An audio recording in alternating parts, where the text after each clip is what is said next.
नमस्कार, जनता समाचार में आपका स्वागत है। मैं हूं आपके साथ कंचन।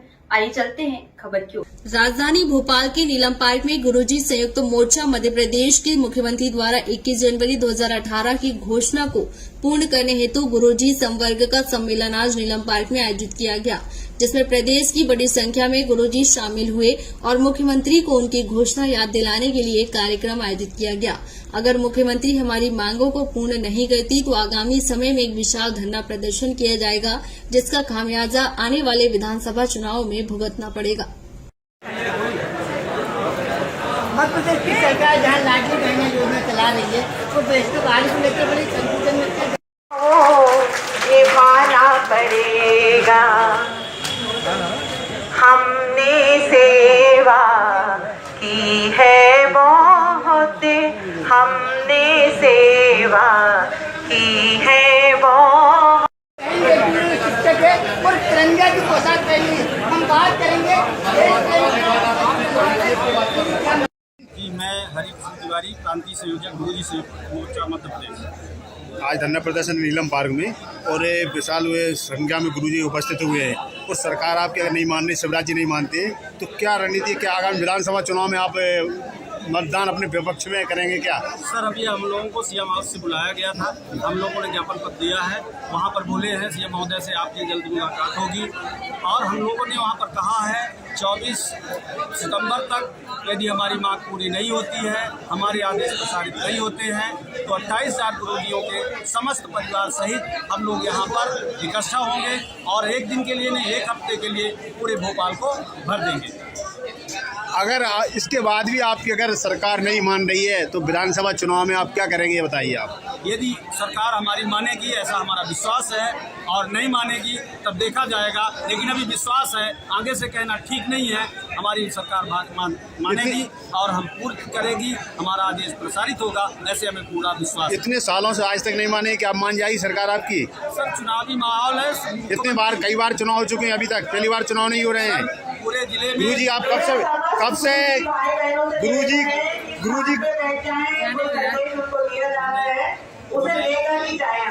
गुरुजी कब से परेशान हो रहे थे अपने मांगों के लिए, अपने हक की लड़ाई लड़ रहे हैं। आज पहली बार नहीं आप धरना प्रदर्शन, इसके पहले भी कर रहे हैं, तो कब तक आप विश्वास करेंगे सरकार, ये बताइए आप। नहीं सर, इस बार तो हमको विश्वास हो रहा है कि सरकार देगी, और नहीं देगी तो आप और हम 24 तारीख के बाद हमारी कार्य योजना प्रसारित होगी। हम बताएंगे कि क्या करेंगे। अभी योजना हम बाहर नहीं कर रहे हैं, क्या करेंगे। अभी कोई विपक्ष का आया नहीं था कोई आपको मिलने के बाद? नहीं, हमारे पास कोई विपक्ष नहीं आया, न विपक्ष के साथ हम जाना चाहते हैं। हम केवल सरकार के साथ जाना चाहते हैं और सरकार से ही अपना आदेश लेना चाहते हैं। मैं द्वारका प्रसाद टहरिया, गुरुजी संयुक्त मोर्चा प्रांतीय संयोजक मध्य प्रदेश। बड़ी संख्या में आज गुरु जी यहाँ पे धरना प्रदर्शन में बैठे हुए, वो सरकार से किन मांगों की इच्छा करते हैं? माननीय सीएम महोदय द्वारा अपने निज निवास से 21 जनवरी 2018 को अध्यापक संवर्ग के साथ एक घोषणा की थी कि गुरुजी को नियुक्ति दिनांक से वरिष्ठता दी जाए। चूँकि 5 वर्ष बीत चुके हैं, फिर भी हमारी मांग जस की तस बनी हुई है, अभी तक किसी प्रकार के आदेश प्रसारित नहीं हुए। इसलिए हमने 5 सितंबर 2022 को सारे गुरुजी संगठनों का एक संयुक्त मोर्चा बनाकर और एक झंडे के नीचे आकर हमारी मांग रख रहे हैं, जो क्रमशः ब्लॉक स्तर, जिला स्तर और राज्य स्तर तक हमने मांग की है। विगत 30 अक्टूबर को हमने भारी संख्या में अम्बेडकर पार्क में पूरी संख्या प्रदर्शन किए और सारे हमारी मांग रखी, लेकिन आज दिनांक तक लंबी। शहर के 3 ट्रांसपोर्ट कारोबारियों के खिलाफ धोखाधड़ी और जालसाजी की धाराओं में एफआईआर दर्ज की। मामला 1 करोड़ 7 लाख रुपए की टैक्स चोरी का है। आरोपी ट्रांसपोर्ट कारोबारियों ने 9 कमर्शियल वाहनों का बकाया टैक्स चुकाए बिना उन्हें कबाड़ में बेच दिया था। ट्रकों पर बकाया परिवहन विभाग का 1 करोड़ से ज्यादा का टैक्स चुकाने की बजाय उन्हें स्क्रैप करवा दिया गया था। जबलपुर ईओडब्ल्यू ने मामले की जानकारी मिलने पर महेंद्र ठाकुर, त्रिलोक सिंह ठाकुर और मुन्नी बाई ठाकुर नाम के 3 ट्रांसपोर्ट कारोबारियों के खिलाफ एफआईआर दर्ज कर जांच शुरू कर दी है।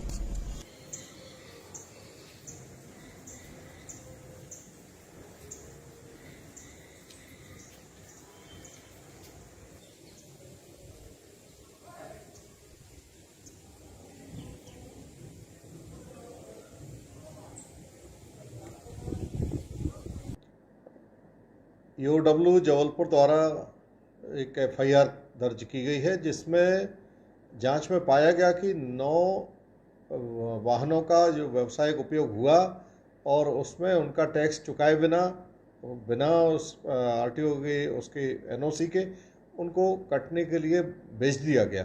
इसमें 9 वाहनों से जो शासन को राजस्व की हानि हुई, लगभग 1 करोड़ 7 लाख रुपए की क्षति पहुंची है। इसमें अपराध पंजीबद्ध किया गया है, विवेचना के दौरान कार्रवाई की जाएगी। इसमें अभी आईपीसी की धारा 420, 120B और एमवी एक्ट की धाराओं के तहत मामला कायम किया गया है और विवेचना में जैसे तथ्य आएंगे उसके अनुरूप आगे धाराएं बढ़ेंगी। कितने लोगों के खिलाफ एफआईआर की? अभी फिलहाल 3 आरोपियों के खिलाफ अपराध पंजीबद्ध हुआ है, पर विवेचना में यदि कोई अन्य दोषी पाया जाता है तो उसके खिलाफ कार्रवाई। आरोपी के बैकग्राउंड की बात करें तो क्या है इनका बैकग्राउंड? वो इसके ट्रांसपोर्ट से संबंधित लोग हैं, विवेचना में और डिटेल उनका पता चलेगा। और सर ये कौन लोग हैं, किस तरह का पूरा ये फर्जीवाड़ा किया गया है? इसमें जो व्यावसायिक वाहन ट्रकों का उपयोग हुआ है उसमें उनको टैक्स चुकाना था, उनने टैक्स ना चुका के और उन वाहनों को बेचने के पहले एनओसी लेना आवश्यक थी, वो एनओसी भी नहीं ली गई। तो इसमें जो टैक्स 9 वाहन का हो रहा है वो 1 करोड़ 7 लाख के आसपास राशि। इसके द्वारा पूरे मामले की शिकायत दर्ज कराई गई थी। ये जो ईओडब्ल्यू जबलपुर इकाई द्वारा गोपनीय सूत्र सूचना से ये कार्रवाई की गई।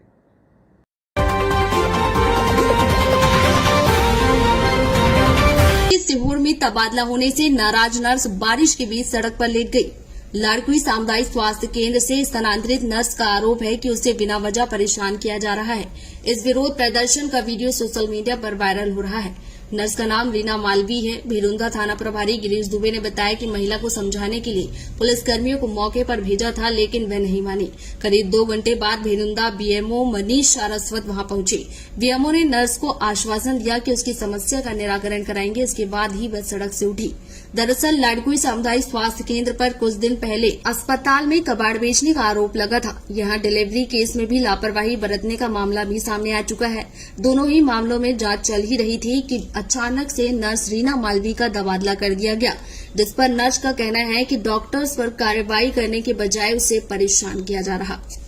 यहाँ पर 2015 से अपनी सेवा लगातार दे रही हूँ। उसके बाद यहाँ के जो प्रभारी 2017 से बने हैं महेश पांडे, इनने मुझे इतना प्रताड़ित करके रखा है कि किसी भी चीज में मुझे षड्यंत्र में यहाँ से ट्रांसफर करने की कोशिश की जाती है। सारे आला अधिकारी उनकी तरफ से अभी भी एक रात भर गर्भवती महिला को रात 9 बजे से महेश पांडे जी और जिनकी ड्यूटी में एक नर्स थी, उन्होंने रात भर रखा और सुबह मुझे षड्यंत्र के तहत बुलाया गया। आइए आप डिलीवरी कराना है और इनने मुझे फंसा दिया है। और जिन सरपंच जी ये बात कर रहे हैं वो उस वक्त वहाँ मौजूद ही नहीं थे। सर मुझे ये बताया जाए कि मेरी गुनाह कहाँ है, मैंने क्या डिलीवरी करा के गुनाह किया है। इनने मुझे कोई भी जानकारी नहीं दी है और आज मेरे पे कार्रवाई की जा रही है और अंदर ही अंदर तुरंत मेरे लिए ट्रांसफर करवाया गया। और बाकी जिनके लिए 2 साल से कार्रवाई हो रही है उनके लिए कोई कार्रवाई नहीं की गई डॉक्टरों के खिलाफ। जिनने यहाँ का कबाड़ा बेचा है, जिनने खाया कल का पैसा खाया है, जिसने मेरे आयुष्मान का पैसा खाया है। कितना पैसा खाया आपका आयुष्मान का? सर 3 लाख रुपए आयुष्मान खाया था जो सेवा देता उसके लिए, लेकिन इनने सारा पैसा खाया है। सीएमओ जो भी इसका गवाह है, सीएमओ सर खुद मेरा ट्रांसफर कराते हैं हर बार। और जब इनको मीडिया के सामने बुलाया जाता है तो ये मौन व्रत रख के बैठ जाते हैं सर। तो सर मैं तो पांडे सर का नाम लेके अपने आप को यहाँ पे खत्म करना चाहती हूँ, क्योंकि मैं किसी के घर में जाके भी भटकना चाहती सर मैं।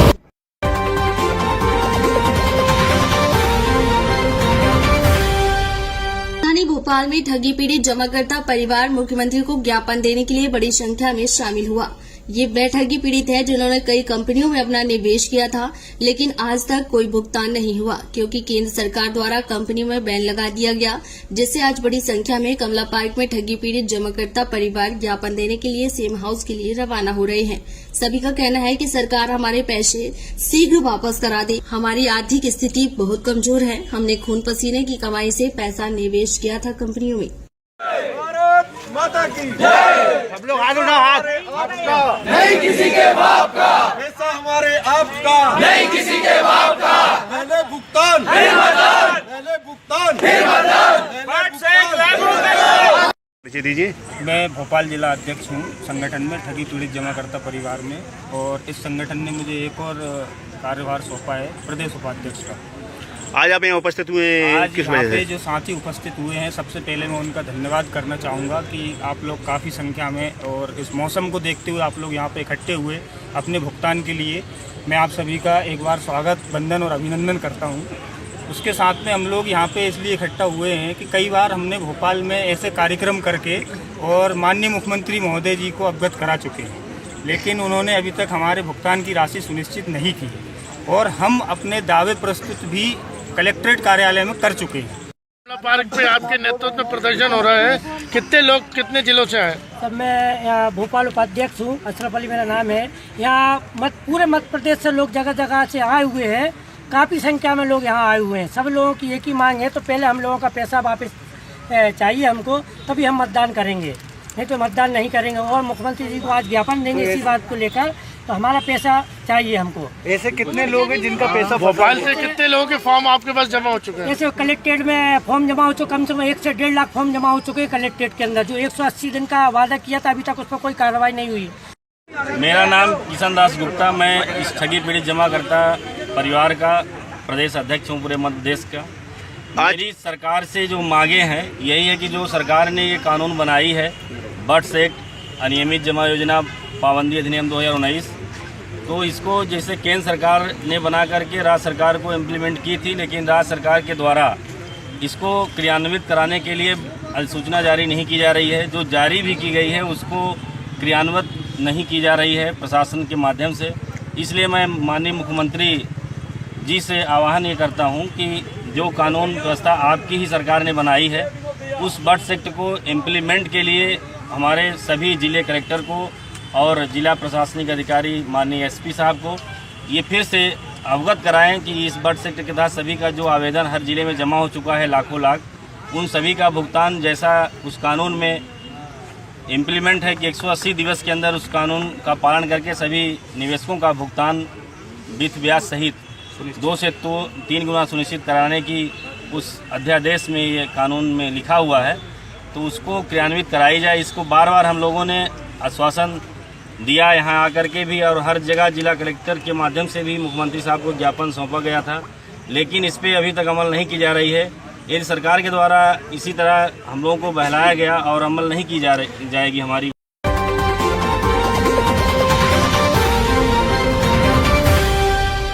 आज जबलपुर में जनजातीय नायक अमर शहीद राजा शंकर शाह एवं रघुनाथ शाह जी का बलिदान दिवस मनाया गया, जिसमें जदयू प्रदेश अध्यक्ष सूरज जायसवाल जी शामिल हुए। कार्यक्रम में शामिल हुए जदयू प्रदेश अध्यक्ष ने अमर शहीद राजा शंकर शाह रघुनाथ शाह की प्रतिमा पर माल्यार्पण किया। इसके बाद उन्होंने मंच से लोगों को संबोधित किया। उन्होंने कहा, रघुनाथ जी ने भारत माता के लिए अपना सर्वोच्च जीवन निछावर कर दिया। मैं आज उनके चरणों को प्रणाम करता हूँ। उन्होंने आगे कहा कि शंकर शाह रघुनाथ शाह जी ने जिस समाज के लिए अपना बलिदान दिया, आज भी उनका सपना अधूरा है और ये तब तक पूरा नहीं होगा जब तक मध्य प्रदेश को आदिवासी मुख्यमंत्री न मिल जाए।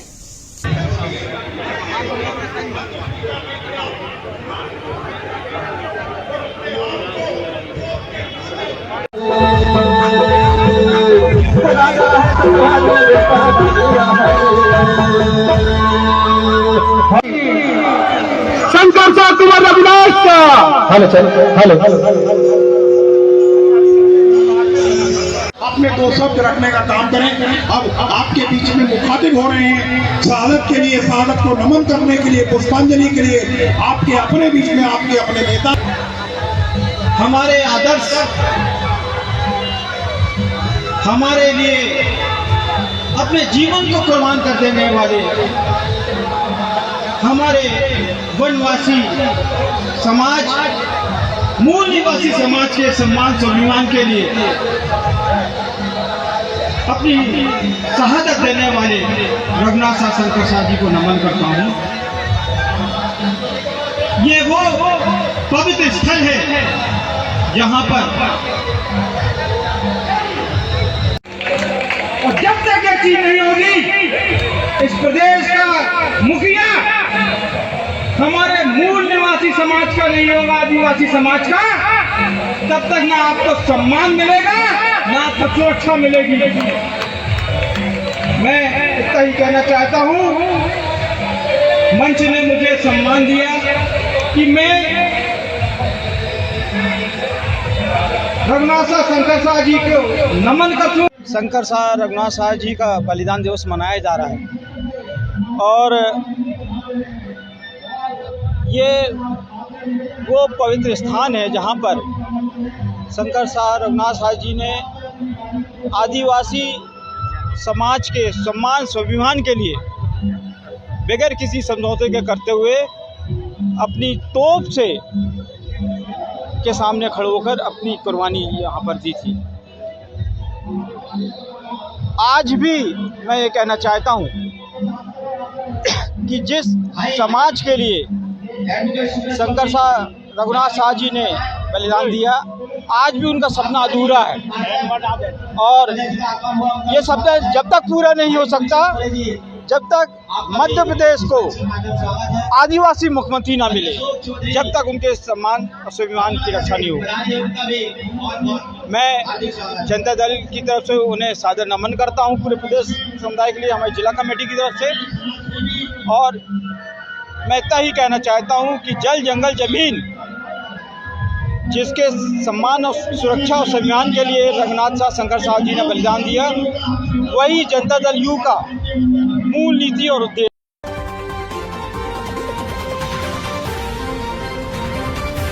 मुख्यमंत्री उमा भारती ने कहा, सनातन धर्म राजनेताओं का नहीं बल्कि विद्वानों और धर्म गुरुओं का विषय है। नेतागण रोटी कपड़ा और मकान के बारे में सोचे। बीजेपी डीएमके नेता उदयनिधि स्टालिन के सनातन धर्म को बीमारी बताने वाले बयान को लेकर विपक्षी गठबंधन INDIA को कोसने का कोई मौका नहीं छोड़ रही। वहीं पूर्व मुख्यमंत्री उमा भारती ने पार्टी लाइन से अलग ही रुख दिखाया। उमा ने कहा, मैं नेताओं से आग्रह करूंगी कि इसको राजनीतिक मंच से बिल्कुल डिस्कस नहीं किया जाए। यह राजनेताओं का विषय नहीं है, यह पूर्णतः संतों और धार्मिक गुरुओं का विषय है। वे ही आपस में तय करेंगे कि क्या करना है। रही बात तमिलनाडु के डीएमके नेताओं की, तो वे तो हमेशा से तिलक काटते रहे हैं, चोटियां काटते रहे हैं और औरतों के गले में जूतों की माला पहनाते रहे हैं। ऐसी बातों को सार्वजनिक मंच पर लाना उचित नहीं है। मैं तो सभी पार्टियों से निवेदन करूंगी कि आप रोटी कपड़ा और मकान की बात करें। आज भगवान गणेश की कृपा से नए संसद भवन में संसद लग रही है। नया संसद भवन शुरू होना बहुत जरूरी था। पुराने संसद भवन की हालत बहुत खराब थी। आप कल्पना नहीं कर सकते हैं कि हम लोग कितने शर्मिंदा होते थे जब बाहर के अतिथि आते थे और पूरे संसद भवन को गंधाते और बसाते हुए देखते थे। प्रधानमंत्री जी ने बहुत कम समय में इसको पूरा करवा लिया है। अपने आप में बहुत बड़ी बात है।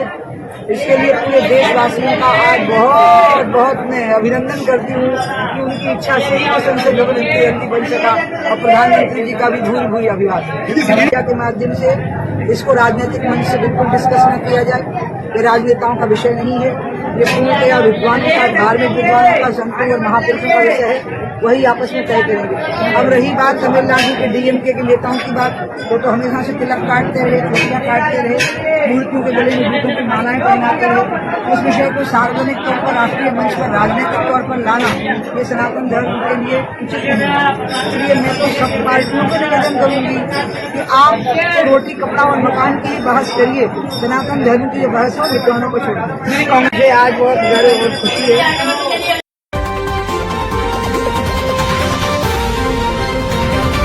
कस्तूरचंद पार्क से भगवती मानव कल्याण संगठन के केंद्रीय महासचिव अजय अवस्थी की उपस्थिति में नशा मुक्ति जन जागरण सद्भावना पदयात्रा निकाली गई। इस पद यात्रा में सैकड़ों लोग उपस्थित थे। भगवती मानव कल्याण संगठन एक अखिल भारतीय जन कल्याणकारी आध्यात्मिक संगठन है, जिससे देश विदेश के करोड़ों लोग जुड़े हुए हैं। यह संगठन समाज में आपसी भाईचारा बनाने, नशा मुक्ति, मांसाहार मुक्त एवं परोपकारी समाज का निर्वहन करने का कार्य करता है।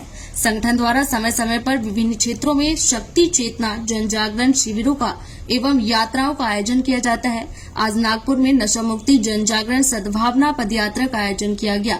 नागपुर जो महाराष्ट्र की उपराजधानी है और शराब और नशे की मंडी, वहां इस प्रकार के नशा विरोधी अभियान की जन जागरण रैली देखकर सभी लोग अचंभित हैं। ऐसा व्यापक जन समर्थन पहले कभी देखने को नहीं मिला। धर्म सम्राट योग चेतना पुरुष सदगुरु देव योगीराज परमहंसी मां शक्तिपुत्र के निर्देश पर पूरे देश भर में नशा मुक्ति अभियान चलाया जाता है और मध्य प्रदेश व्यवहारी में स्थित आश्रम में लाखों लोग नशा मुक्ति अभियान का संकल्प लेकर नशा मुक्त होते हैं।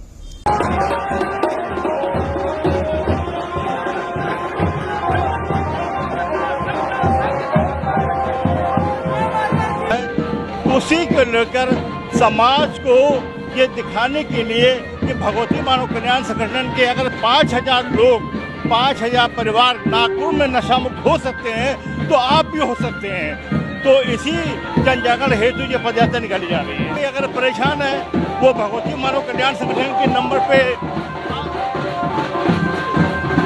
भगवती मानव कल्याण संगठन के नंबर पे बात कर सकता है, मिल सकता है। भगवती मानव कल्याण संगठन घर घर जाकर डोर टू डोर कैंपेन कर आध्यात्मिक कार्यक्रमों के माध्यम से, शक्ति जल के माध्यम से, मोटिवेशन के माध्यम से समाज को नशा मुक्त करता है। अब तक लगभग भारत में 20 लाख से अधिक लोगों को भगवती मानव कल्याण संगठन ने नशा मुक्त किया है। ये शुरुआत हुई है, ये निश्चित महाराष्ट्र के हर जिले में जाएगी ऐसी पदयात्रा और मेरा लक्ष्य है कि आने वाले कुछ वर्षों में लगभग 1 करोड़ युवाओं को महाराष्ट्र के जो आबादी है उसमें 1 करोड़ लोगों को नशा मुक्त करें हम।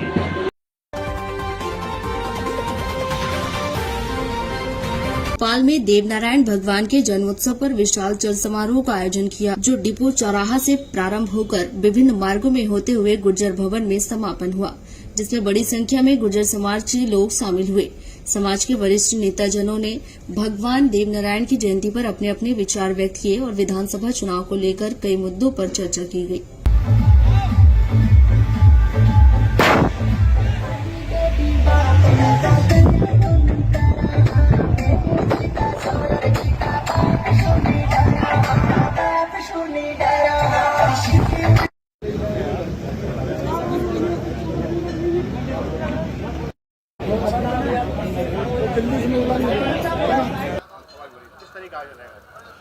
ये अपने आप में एक अनूठा आयोजन प्रदेश की राजधानी भोपाल में आज इसको दूसरा वर्ष है। कल भादुई छठ 21 तारीख को भगवान देवनारायण जी के जो घोड़े थे नीलाधर, उनका अवतार दिवस है, उनका 1112वां अवतार दिवस है। इसके लिए पूरे देश में और पूरे प्रदेश में जगह जगह इसके आयोजन किए जा रहे हैं। पिछले एक सप्ताह से और अगले एक सप्ताह तक चलते रहेंगे और कल मालेश्वरी में एक बहुत भव्य आयोजन है जहाँ पूरे देश से लोग जा रहे हैं। और राष्ट्रीय समन्वय समिति अंतराम जी इसके राष्ट्रीय अध्यक्ष हैं, उसका कार्यकारी अध्यक्ष हूँ। मैं यही कहना चाहूँगा कि हर साल की भांति हमारे समाज द्वारा यहाँ जो देवनारायण चल समारोह एवं जयंती के रूप में मनाया गया। अब की बार युवाओं ने बहुत बढ़ चढ़ कर भाग लिया। तो हमारे राष्ट्रीय अध्यक्ष अंतराम तोमर जी, हमारे पूर्व विधायक श्री अर्जुन सिंह चैती जी और हमारे पूर्व मंत्री यूपी सरकार भाटी जी और मुखिया जी अतुल प्रधान, काफ़ी हमारे समाज के जो नेता लोग आए, उनने इसको भव्य रूप के रूप में मनाया। आज भोपाल जिले में पूरे प्रदेश से पधारे हुए सबसे पहले तो गुर्जर समाज को, सभी समाज को मैं देवनारायण जन्मोत्सव के शुभ अवसर पर बहुत बहुत बधाई शुभकामना देना चाहता हूँ।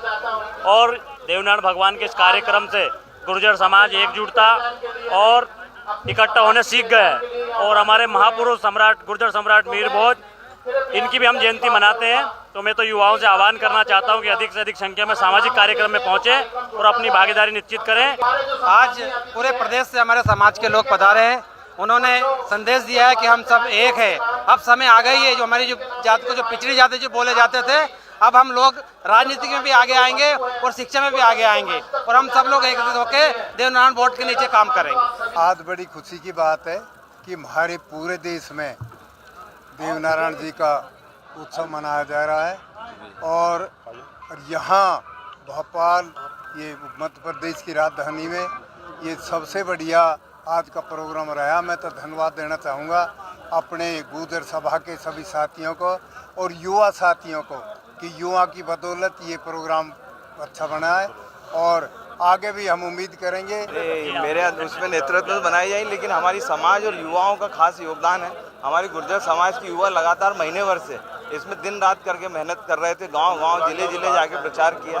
उनकी मेहनत का ये परिणाम है कि आज हम 7-8 हज़ार लोग गुर्जर भवन में इकट्ठे हो गए। भगवान देवनारायण जी की शोभा यात्रा हर वर्ष निकालेंगे, आगे भी निकालेंगे। आज हमारे लिए पूरे देश के गुर्जरों के लिए हर्षोल्लास का पर्व का अवसर है। हमारे भगवान श्री देवनारायण हमारे समाज में एक देव पुरुष हुए और एक महापुरुष हुए, तो भगवान श्री देवनारायण जी हमारे समाज के देव पुरुष हैं, जिन्होंने साधु माता की गोद में अवतार लिया और हमारे महापुरुष गुर्जर प्रतिहार सम्राट मिहिर भोज जी, उनकी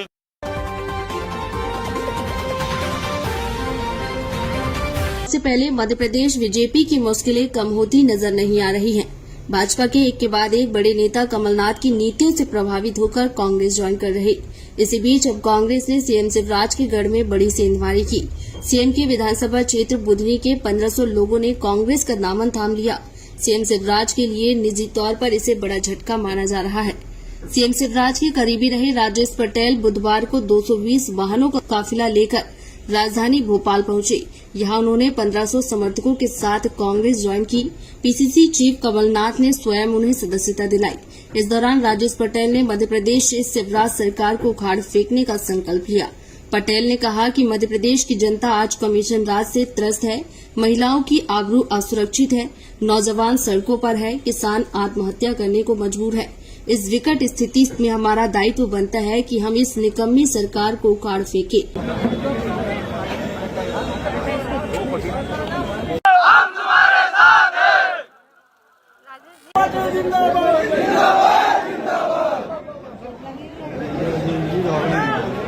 आपको क्या लगता है कि अभी प्रेजेंट सरकार में यूथ नाराज है?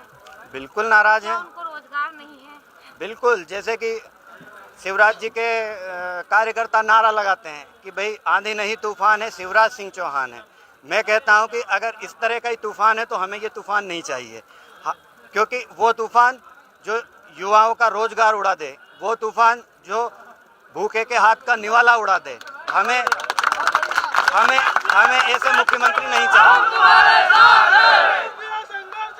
हम तुम्हारे साथ हैं।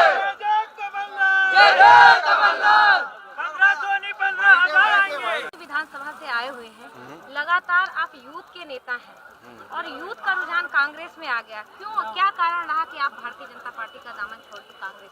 हमने देखा कि भाई किस तरह से वहाँ पे शिवराज जी जिस तरह से नारा लगाते हैं कि सबका साथ सबका विकास, किंतु व्यवस्था वहाँ कुछ इस तरह से है कि सबका साथ तो वो चाहते हैं किंतु विकास वो कुछ लोगों का ही कर रहे हैं। और भारतीय जनता पार्टी की यही रीति नीति है। और जिस प्रकार से बुधनी विधानसभा में पुराने कार्यकर्ताओं को जो स्तंभ माने जाते हैं उनको उपेक्षित किया जा रहा है, यूज एंड थ्रो वाली पॉलिसी है वहाँ पे, तो इस प्रकार से जो है कि वहाँ रह के काम नहीं किया जा सकता। बुधनी विधानसभा में जो क्षेत्रीय कार्य वहाँ पे कुछ प्रोग्रेस हुआ है? माननीय मुख्यमंत्री जी का गृह क्षेत्र है वहाँ पे। अगर आप कभी नसरुल्लागंज आए तो आप देखें कि 3 बार की नगर पंचायत में माननीय मुख्यमंत्री जी ने नसरुल्लागंज को स्मार्ट सिटी बनाने का ऐलान किया था। मैं भी गया था उस सभा में, मैंने भी सुना वो, किंतु अगर आज आप देखें तो नसरुल्लागंज आज भी अपने को स्मार्ट होने के लिए तरस रहा है। और वहाँ की जो है स्वास्थ्य व्यवस्था, मंडी व्यवस्था, जबकि मंडी व्यवस्था के लिए सभी किसानों ने कई बार आवेदन दिए हैं कि इसको थोड़ा बड़ा किया जाए। जब वहाँ भीड़ होती है तो बहुत ज़्यादा अव्यवस्थाएं हो जाती हैं, लेकिन शिवराज जी का खुद का विधानसभा क्षेत्र का जब ये हाल है तो पूरे प्रदेश के तो क्या ही कहना है। राजेश पटेल जी के साथ आप लोग आए हुए हैं, आपको क्या लगता है बुधनी विधानसभा में इस बार जनता किसको चुनेगी? पहले तो मैं आपको बताना चाहूँगा कि मैं 2008 में शिवराज सिंह के खिलाफ चुनाव लड़ चुका हूँ विधानसभा का। राजेश भाई को युवाओं ने प्रेरित करके, हमने उनको प्रेरित करके कांग्रेस में लेके आए और राजेश भाई बहुत जुझारू नेता हैं और ये बात सही है कि मुख्यमंत्री जी ने उस क्षेत्र में विकास के नाम पे जीरो है। अभी आपने देखा होगा, अगर बुधनी विधानसभा गए होंगे तो सड़क बनी हुई है। वो कहते हैं ना, सड़क सड़क में गड्ढा, गड्ढा में सड़क, तो वो उनका स्लोगन शिवराज सिंह पे फिट हो रहा है बिल्कुल। तो ये सब देखते हुए हमारे युवा, आपने देखे होंगे 1500 युवा साथियों ने आज कांग्रेस ज्वाइन की है। माननीय कमलनाथ जी के नेतृत्व में अगली सरकार बनेगी निश्चित रूप से और हमारे क्षेत्र का विकास भी।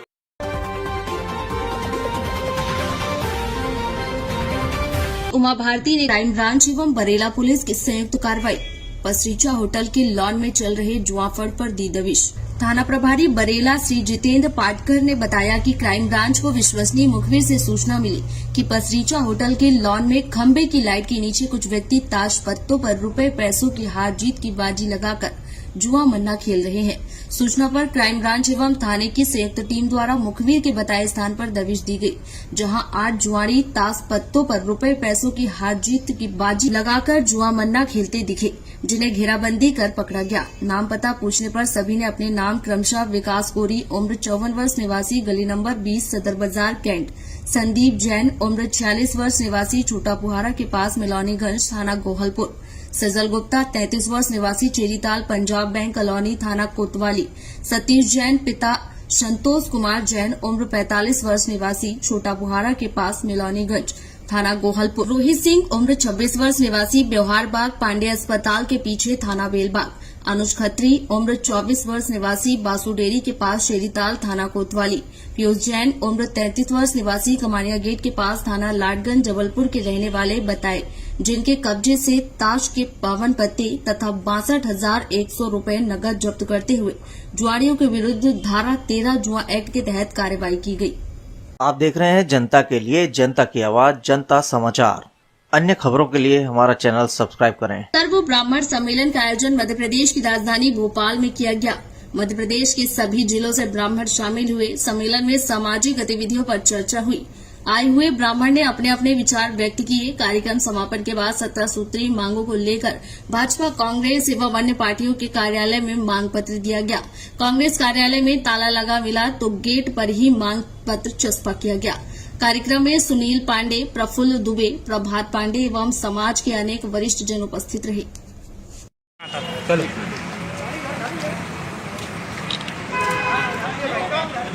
जिंदाबाद ब्राह्मण एकता जिंदाबाद। जय जय परशुराम जय परशुराम जय जय परशुराम जय परशुराम। अभी तो ये अंगड़ाई है, अभी तो ये अंगड़ाई है। उस पे किस तरीके आयोजन रहेगा? ये सर्व ब्राह्मण सम्मेलन मध्य प्रदेश से के लगभग 40-42 जिलों से पधार रहे सामान्य ब्राह्मण बंधुओं का सम्मेलन है। इसमें एक 17 सूत्री मांग पत्र हम भोपाल स्थित कांग्रेस और भाजपा और दीगर राजनीतिक दलों को सौंपेंगे और उनसे अनुरोध करेंगे कि आप इन हमारे बिंदुओं को अधिक से अधिक आगामी होने वाले चुनाव के मद्देनजर घोषित होने वाले अपने वचन पत्र, गारंटी पत्र, घोषणा पत्र, जो भी नाम आप देते हो, उसमें अधिक से अधिक बिंदुओं को समाहित करो ताकि मध्य प्रदेश का ब्राह्मण ये विचार करे कि हम किस राजनीतिक दल को अधिक से अधिक सीटों पर। आज विप्रजन प्रदेश कांग्रेस कार्यालय में आए हुए हैं, क्या बात है, आखिर आपको यहाँ आना पड़ा? आज भोपाल में एक सर्व ब्राह्मण सम्मेलन का आयोजन किया गया था और उसमें करीब मध्य प्रदेश के 40-42 संगठनों के जिलों से आए हुए प्रतिनिधियों ने हिस्सा लिया। करीब 400 से 500 लोग विभिन्न जिलों से पधारे थे और हमने 2-3 दिन पहले ही कांग्रेस कार्यालय के जिम्मेदार पदाधिकारियों को सूचना दे दी थी कि हम रविवार को 5 बजे के बाद यहाँ पर ज्ञापन देने आएंगे। लेकिन अभी जब हम आए हैं तो कांग्रेस कार्यालय के से मैं कोई भी जिम्मेदार पदाधिकारी नहीं, न कोई ज्ञापन लेने के लिए यहाँ पदाधिकारी उपलब्ध। दोनों गेटों पर ताला लगा हुआ, क्या बात है? मुझे ये हमको आइडिया नहीं है। हम क्या कहना चाहेंगे? कांग्रेस से मुकर रही है क्या उसको? इसमें दो ही स्थितियां हमको समझ में आती है, या तो कांग्रेस को ब्राह्मण वोट नहीं चाहिए, या फिर कांग्रेस इतने आत्मविश्वास से भर चुकी है कि उसको लग रहा है कि बिना इन वोटों की हम जीत जाएंगे। अब इसके बाद अब क्या करेंगे? भाजपा के प्रदेश कार्यालय जाएंगे? कैसे हम यहाँ से बीजेपी कार्यालय जाएंगे और वहाँ पर जो होगा उनको ज्ञापन देंगे। यहाँ किसी को ज्ञापन देने के लिए कोई नहीं है? कोई नहीं है, ज्ञापन हम गेट पर चस्पा करके जा रहे हैं। क्वेश्चन करेंगे? हाँ जी, हाँ जी। आज सर्व ब्राह्मण सम्मेलन का आयोजन किया गया है, पूरे मध्य प्रदेश से ब्राह्मण बंधु आ रहे हैं। किस तरह का आयोजन आज आपका? ये समस्त मध्य प्रदेश के जिलों के जो ब्राह्मण नेतृत्व हैं और बुद्धिजीवी हैं, विचारक हैं, इन लोगों का सम्मेलन है। और ये सम्मेलन इसलिए हो रहा है कि ब्राह्मणों के लिए क्या परेशानियां हैं, ब्राह्मणों की क्या मांग है, उसका एक मैनिफेस्टो बनाएंगे। खुद वर्ग बैठ के और इस मैनिफेस्टो को बना रहा है और समस्त राजनीतिक दलों को दे रहा है। भोपाल में देवनारायण भगवान के जन्मोत्सव पर विशाल जल समारोह का आयोजन किया, जो डिपो चौराहा से प्रारंभ होकर विभिन्न मार्गों में होते हुए गुर्जर भवन में समापन हुआ, जिसमें बड़ी संख्या में गुर्जर समाज के लोग शामिल हुए। समाज के वरिष्ठ नेताजनों ने भगवान देवनारायण की जयंती पर अपने अपने विचार व्यक्त किए और विधानसभा चुनाव को लेकर कई मुद्दों पर चर्चा की गई।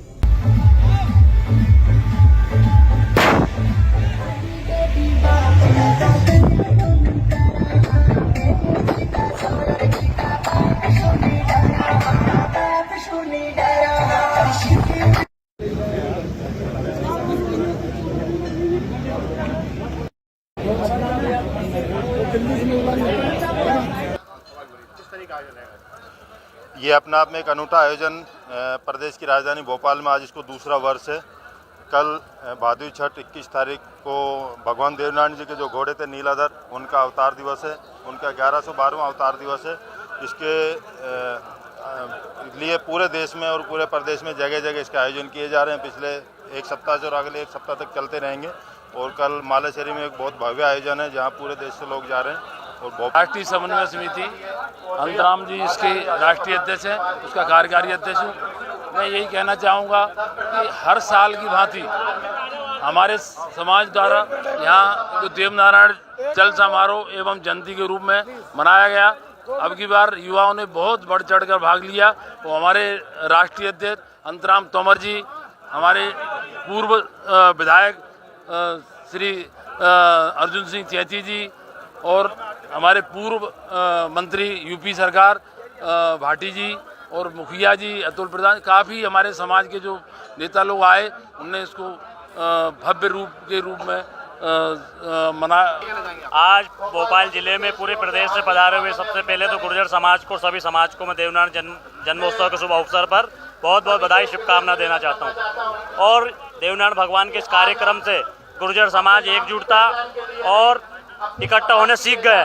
और हमारे महापुरुष सम्राट गुर्जर सम्राट मीर भोज, इनकी भी हम जयंती मनाते हैं। तो मैं तो युवाओं से आह्वान करना चाहता हूं कि अधिक से अधिक संख्या में सामाजिक कार्यक्रम में पहुंचे और अपनी भागीदारी निश्चित करें।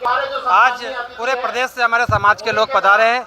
उन्होंने संदेश दिया है कि हम सब एक है। अब समय आ गई है, जो हमारी जो जात को जो पिछड़ी जाति जो बोले जाते थे, अब हम लोग राजनीति में भी आगे आएंगे और शिक्षा में भी आगे आएंगे और हम सब लोग एकत्रित होकर देवनारायण बोर्ड के नीचे काम करेंगे। आज बड़ी खुशी की बात है कि हमारे पूरे देश में देवनारायण जी का उत्सव मनाया जा रहा है।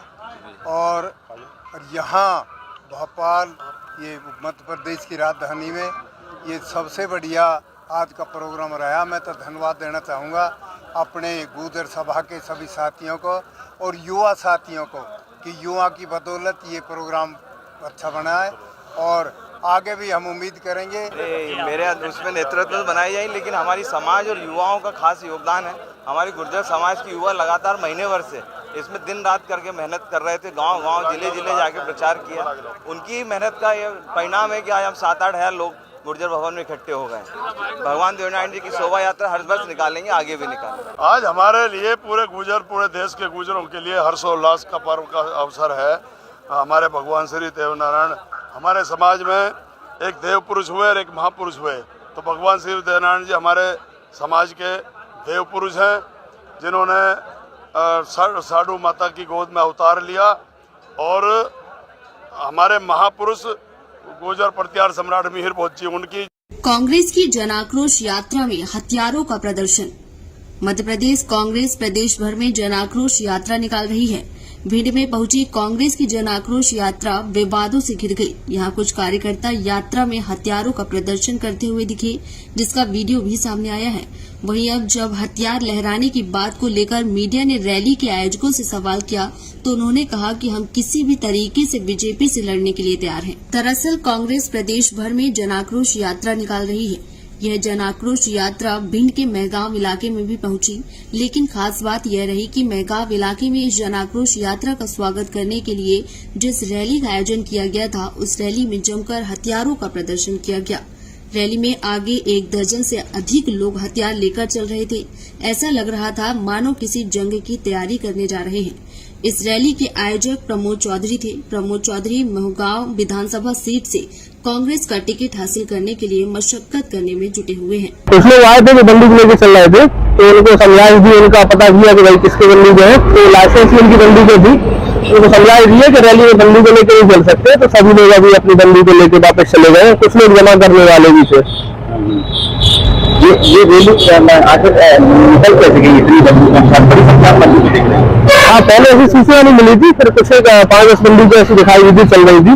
उनको चेक किया लाइसेंस और उनको चेक किया था कि कौन ये लेके जा रहे हैं, फिर उनको समझाइश दी है। तो अभी तो सभी लोग निकल चुके हैं वापस। किसकी थी? तो कुछ रैली वाले भी थे, रैली में शामिल होने आए थे। उनको जानकारी नहीं रही होगी, तो उनको समझाइश दी कि रैली में आप बंदूकों का प्रदर्शन लेकर के नहीं चल सकते। तो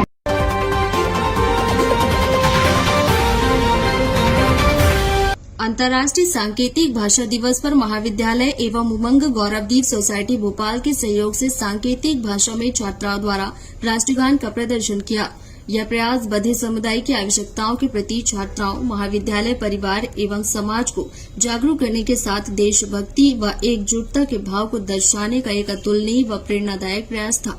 कार्यक्रम महाविद्यालय के विवेकानंद में दिनांक 23 सितंबर को 11 बजे से शुरू हुआ।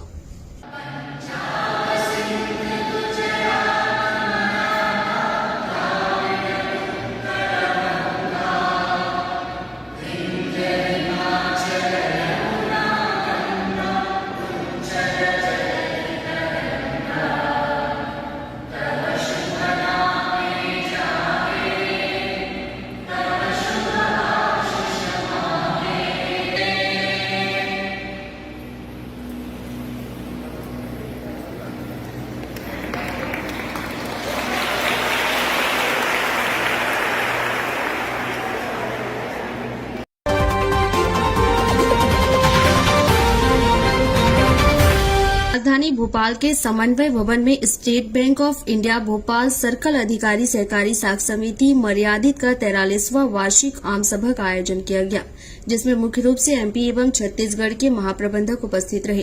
प्रदेश अध्यक्ष सुरेश बाबू मीना ने बताया कि समिति कर्मचारियों के लाभ के लिए विभिन्न क्षेत्रों में कार्य कर रही है। कार्यक्रम में अनेक अधिकारी एवं कर्मचारी उपस्थित रहे। सभागृह में हो या बाहर हो, कृपया मंच पर पधारें ताकि सेशन की दूसरी कार्यवाही को हम शुरू कर सकें। बिजनेस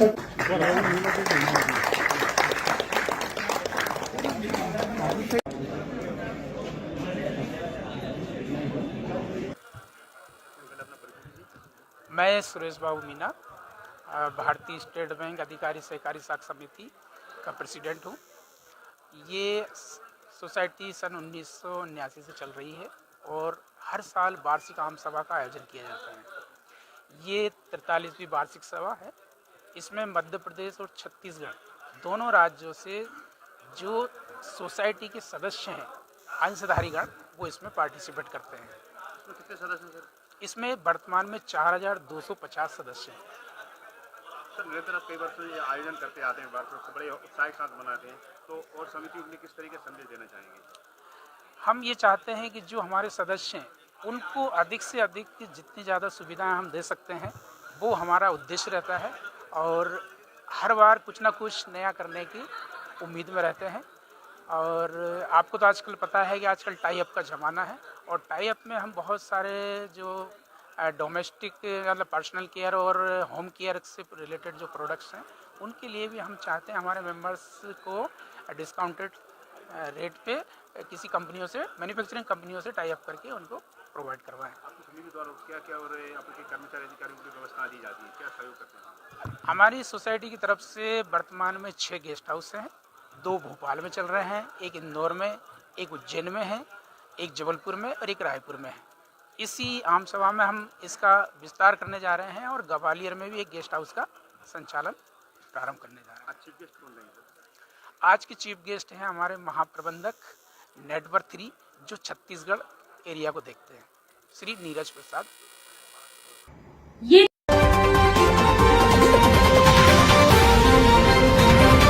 राजधानी भोपाल के भवानी शंकर धाम मंदिर 2A साकेत नगर में अर्पिता साहित्यिक सांस्कृतिक सामाजिक संरक्षण संस्था द्वारा राधा अष्टमी पर लोकगीत कार्यक्रम का आयोजन किया गया।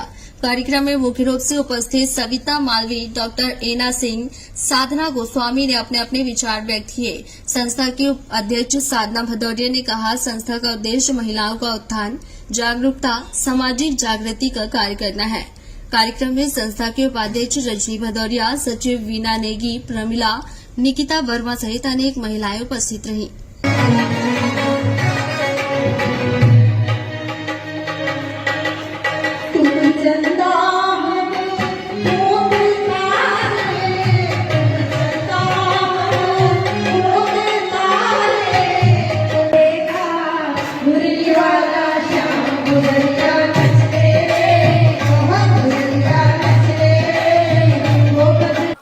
अर्पिता सामाजिक संस्था से साधना भदौरिया, और मेरा शुरू से रहा है, जब से मैंने एनजीओ शुरू किया है, सांस्कृतिक कार्यक्रमों पे भी मैंने ज़्यादा ध्यान दिया, खासकर वो चीज़ें जो ख़त्म हो रही हैं हमारे यहाँ।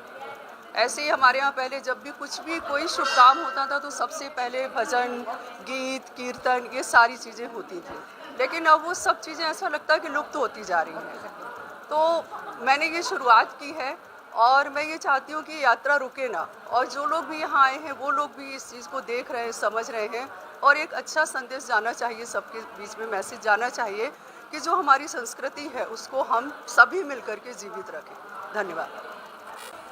जी मैं डॉक्टर एना सिंह बघेल। मैं साधना जी ने मुझे इनवाइट किए हैं, तो मैं ये देख के बड़े हैरान हो रही हूँ कि इतने सारे लोग जुड़े हुए हैं यहाँ पे, और जो अपने जो संस्कृति है, द ट्रेडिशन जो लोग भूलते जा रहे हैं उसको अपग्रेड करने के लिए और लोगों को जोड़ने के लिए, ताकि हम लोग भूलें नहीं, क्योंकि अगर हम लोग भूल जाएंगे तो हमारे बच्चे आगे की पीढ़ी कैसे जानेंगे कि क्या चल रहा है, क्या हो रहा है।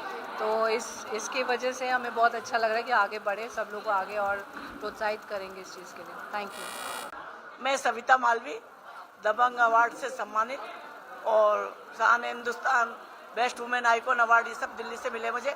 मैं 50 संस्थाओं में नेशनल स्तर पे कार्य कर रही हूँ, और अभी मैं कारगिल योद्धा की सिस्टर भी हूँ बड़ी, और अभी जो चंद्रयान 3 का जो लॉन्चिंग की है उसमें सफल वैज्ञानिक टीम लीडर मेरे बेटे सचिन कुमार मालवी रहे, और अभी मुझे अर्पिता संस्था से मैं शुरू से जुड़ी हूँ, और साधना जी ने मुझे आमंत्रित किया, मैं उनका आभार व्यक्त करती हूँ।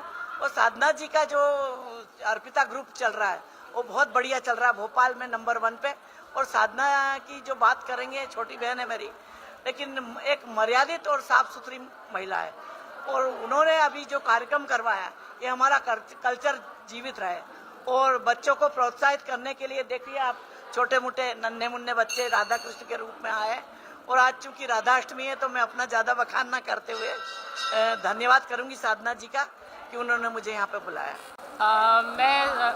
मेरा नाम साधना गोस्वामी है और मैं वास्तु एस्ट्रो कंसल्टेंट हूँ।